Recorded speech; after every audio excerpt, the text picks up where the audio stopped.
ওম গণেশায় নমঃ। নমস্কাৰ প্ৰিয় শ্ৰোতা দৰ্শক সকলোৰে প্ৰত্যেকটো দিন সুন্দৰ হওক। আপোনালোকে বিচাৰি থকা সুখ শান্তি সম্প্ৰীতিৰ যি সময় মনে বিচৰা সুসময়, এই সুসময় সমাগত হওক। প্ৰত্যেকটো দিন উন্নতিৰে ভৰা হওক আৰু সকলো প্ৰকাৰৰ সপোন বাস্তৱায়িত হওক। তাৰ কামনাৰে আৰম্ভণি কৰিছোঁ আজিৰ বিশেষ ৰাশিফল। মীন ৰাশিত শনিদেৱৰ যাত্ৰা। 30 বছৰৰ পিছত বিশেষ ৰাজযোগেৰে আহিছে মীন ৰাশিত শনিগ্ৰহ। মীন ৰাশিত শনিগ্ৰহ অহাৰ লগে লগে তিনিটাকৈ সৌভাগ্যশালী ৰাশিৰ উন্নতিৰ বতৰা দেখিবলৈ পোৱা গৈছে। জ্যোতিষশাস্ত্ৰৰ গৱেষণা অনুযায়ী কোৱা হৈছে 30 বছৰৰ পিছত শনিগ্ৰহ মীন ৰাশিত গমন কৰিবলৈ ওলাইছে আৰু এই বিশেষ যি যুগ, এই বিশেষ যুগে আপোনাৰ ৰাশিত কি ধৰণে প্ৰভাৱ পেলাব পাৰে তাৰ বিষয়ে যদি সবিশেষ জানিব বিচাৰে, ব্যক্তিগত যোগাযোগ মোৰ লগত কৰিব বিচাৰে, স্ক্ৰীনত দিয়া নম্বৰত হোৱাটছআপত মেছেজ প্ৰেৰণ কৰিব পাৰে। বিশেষভাৱে শনিগ্ৰহৰ এই প্ৰভাৱ যি পৰিৱৰ্তন, এই পৰিৱৰ্তনৰ বাবে প্ৰভাৱ প্ৰত্যেকটো ৰাশিৰ ওপৰতেই পৰিব। প্ৰত্যেক ৰাশিৰ জাতক জাতিকাৰ ওপৰতেই পৰিব। সেয়া কাৰোবাৰ বাবে ভাল হ'ব পাৰে, কাৰোবাৰ বাবে শুভ হ'ব পাৰে, কাৰোবাৰ বাবে মধ্যমীয়া হ'ব পাৰে আৰু কাৰোবাৰ বাবে উচ্চ হ'ব পাৰে। ভাল ফলাফলো কিছু লোকে লাভ কৰিব। শনিগ্ৰহক সাধাৰণতে ন্যায়দাতা, কৰ্মৰ ফলদাতা গ্ৰহ হিচাপে বিবেচনা কৰা হয়। জ্যোতিষশাস্ত্ৰৰ গৱেষণাই ইয়াকেই কয়। এই শনিৰ এক ৰাশি বিশেষভাৱে এটা ৰাশিৰ পৰা আন এটা ৰাশিত যাবৰ বাবে বহুতো সময় লাগে। ধীৰ গতিৰ গ্ৰহ বুলি কোৱা হয় শনিগ্ৰহক। শনিগ্ৰহক জ্যোতিষৰ গণনা অনুযায়ী 29 মাৰ্চ 2025 তাৰিখে ৰাশি পৰিৱৰ্তন কৰিবলৈ গৈ আছে আৰু 29 মাৰ্চ 2025 তাৰিখে ৰাশি পৰিৱৰ্তন কৰি মীন ৰাশিত প্ৰৱেশ কৰিব। এইদিনা শনি কুম্ভ ৰাশি এৰি মীন ৰাশিত প্ৰৱেশ কৰিব। তাৰ ফলত দত্তপুত্ৰ যোগ, যি ৰাজযোগ, এই ৰাজযোগ প্ৰস্তুত হ'ব। ইয়াৰ লগে লগে পোনপটীয়াকৈ শুভ প্ৰভাৱ, অশুভ প্ৰভাৱ, মধ্যমীয়া প্ৰভাৱ, বহুতো ৰাশিৰ ওপৰত ভিন্ন ভিন্ন প্ৰভাৱ দেখা যাব। আপোনাৰ জন্মকুণ্ডলী অনুযায়ী যি গ্ৰহৰ দৃষ্টি যি ধৰণে আছে, ঠিক তেনেধৰণেই পোনপটীয়া প্ৰভাৱৰ আপোনালোকে ফলাফল লাভ কৰিব পাৰিব। আপোনাৰ জন্মকুণ্ডলী অনুযায়ী আপোনাৰ গ্ৰহৰ প্ৰতিকাৰে আপোনাৰ কৰ্মক্ষেত্ৰত উন্নতি দিব পাৰে, আপোনাৰ স্বাস্থ্য ক্ষেত্ৰত উন্নতি দিব পাৰে, আপোনাৰ কৰ্মক্ষেত্ৰত অগ্ৰগতি দিব পাৰে।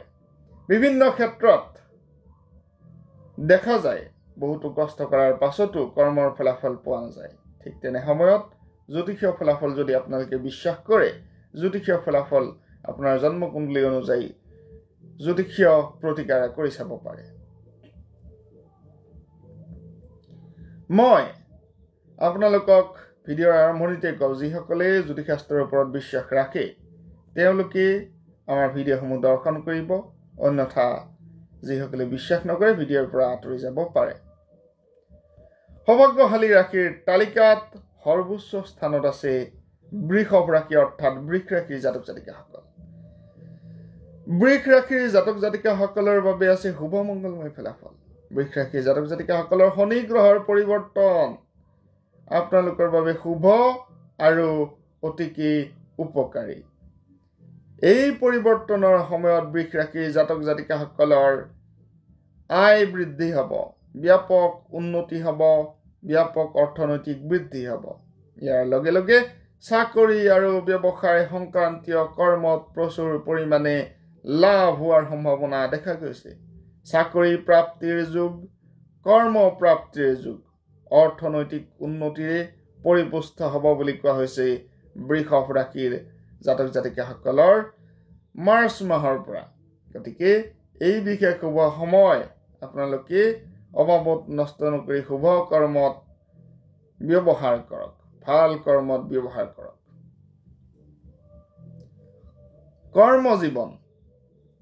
কৰ্মজীৱনৰ ক্ষেত্ৰত হঠাৎ কিছু ডাঙৰ পৰিৱৰ্তন আহিব পাৰে। যিসকলে চাকৰি বিচাৰি আছিল চাকৰিৰ সুযোগ লাভ কৰিব পাৰে। ডাঙৰ সফলতা আহিব পাৰে। বিনিয়োগৰ ক্ষেত্ৰত লাভ হোৱাৰ সম্ভাৱনা বৃদ্ধি পাব। আয় বৃদ্ধিৰ বিভিন্ন প্ৰকাৰৰ সুযোগ পাব।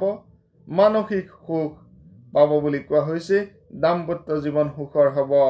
প্ৰতিপক্ষ শত্ৰু পৰাজিত হ'ব বুলি কোৱা হৈছে। গতিকে এই বিশেষ শুভ সময় আপোনালোকৰ বাবে খুব উপকাৰী হ'ব। তুলা ৰাশি দ্বিতীয়টো সৌভাগ্যশালী ৰাশি। দ্বিতীয় সৌভাগ্যশালী তুলা ৰাশিৰ জাতক জাতিকাসকলৰ বাবে শনি গ্ৰহৰ এই যাত্ৰাকাল অতিকে উপকাৰী। শনি গ্ৰহৰ শুভ দৃষ্টিত চাকৰিত পদোন্নতি, কৰ্মপ্ৰাপ্তিৰ যোগ, সম্পদ বৃদ্ধিৰ সম্ভাৱনা, এই বিশেষ ভাল খবৰ আপোনালোকে পাব পাৰে। বিনিয়োগকাৰীসকলৰ বাবে সময় অনুকূল হ'ব। বিনিয়োগকাৰীসকলৰ বাবে উন্নতিৰ বতৰা আহিব পাৰে। দীৰ্ঘম্যাদী বিনিয়োগৰ ফলত লাভৱান হ'ব পাৰে। দাম্পত্য জীৱন সুখৰ হ'ব। ব্যৱসায়িক উন্নতি আহিব। অৰ্থনৈতিক উন্নতিৰ লগতে সামাজিক উন্নতিও আহিব। এই শুভ সময়ত শনি গ্ৰহৰ আপোনালোকে শনিবাৰে নিৰামিষ ভোজন কৰি শনি গ্ৰহক সন্তুষ্ট কৰিব পাৰে আৰু শনি গ্ৰহৰ নামত বিভিন্ন প্ৰকাৰে পূজা অৰ্চনা কৰিব পাৰে। শনি গ্ৰহক সাধাৰণতে শনি মন্দিৰত পূজা কৰা যায়।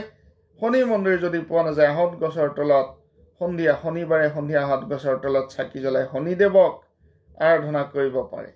যিসকলৰ শনি গ্ৰহ অশুভ দৃষ্টিত থাকে, এনে কৰিলে শনি গ্ৰহ সন্তুষ্ট হয় বুলি কোৱা হয়।